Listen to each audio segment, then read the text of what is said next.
कोल्हापूर जिल्ह्यामधील 47 कोल्हापूर आणि 48 हातकणंगले या दोन लोकसभा मतदारसंघाचं मतदान प्रक्रिया सायंकाळी 6 वाजेपर्यंत सुरू होती।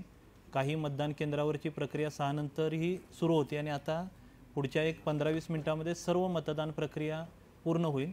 47 कोल्हापूरमधील 2156 आणि 48 हातकणंगलेमधील 1830 या मतदान केंद्रावरची प्रक्रिया आता संपत आहे आणि त्यानंतर सर्व पोलिंग पार्टी ईव्हीएम मशीन आणि सर्व साहित्य घेऊन रिसिव्हिंग सेंटरला येतील आणि रिसिव्हिंग सेंटरवरून सुरक्षेमध्ये आणि GPS असलेल्या कार्गो व्हेकलमधून सर्व मशीन आणि सर्व साहित्य 47 कोल्हापूरसाठी रमणमाळा येथील धान्य गोडाऊनमध्ये आणि 48 हातकणंगलेसाठी राजाराम तलाव येथील इरिगेशनच्या गोडाऊनमध्ये या सर्व मशीन येतील आणि स्ट्रॉंग रूममध्ये सर्व निरीक्षकांच्या उपस्थितीमध्ये उमेदवार आणि राजकीय पक्षाच्या प्रतिनिधींच्या उपस्थितीमध्ये या सर्व मशीन सील केल्या जातील।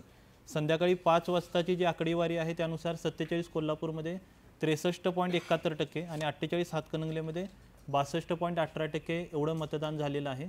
मतदानाच्या या संध्याकाळी 5 वाजेपर्यंतच्या आकडेवारीमध्ये राज्याच्या ॲव्हरेजपेक्षा जास्त आणि नॅशनल ॲव्हरेजपेक्षा सुद्धा 1% जास्तच आपल्या जिल्ह्याचं मतदान झालेलं आहे। तर या मतदान प्रक्रियेसाठी मतदारांना आम्ही जसं आव्हान केलेलं होतं त्या पद्धतीने मोठ्या संख्येने मतदार मतदानासाठी बाहेर आले। त्यासाठी सर्व मतदारांचंही प्रशासनाच्या वतीने मी आभार व्यक्त करतो आणि पूर्ण दिवसभरामध्ये सकाळी 7 वाजल्यापासून सायंकाळी 6 वाजेपर्यंत पूर्ण जिल्ह्यामध्ये शांततापूर्ण वातावरणामध्ये आणि निष्पक्ष वातावरणामध्ये मतदान प्रक्रिया पार पडलेली आहे। सर्व मशीन स्ट्रॉंग रूमला सील केल्यानंतर 4 जून रोजी मतमोजणी होणार आहे। मतमोजणीपर्यंत त्रिस्तरीय सुरक्षा व्यवस्थेमध्ये सर्व मशीन ठेवल्या जातील। सर्व मशीनचं रोज इन्स्पेक्शन केलं जाईल।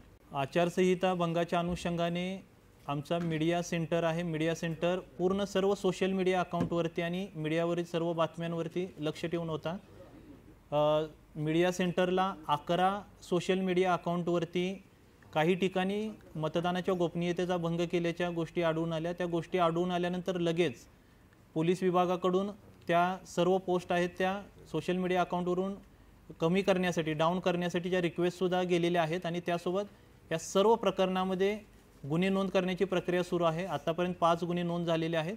तर यामध्ये ज्यांनी मतदान प्रक्रियेच्या गोपनीयतेचा भंग केलेला आहे त्यांच्यावरती गुन्हे नोंद केले जातील आणि कडक कारवाई करण्यात येईल।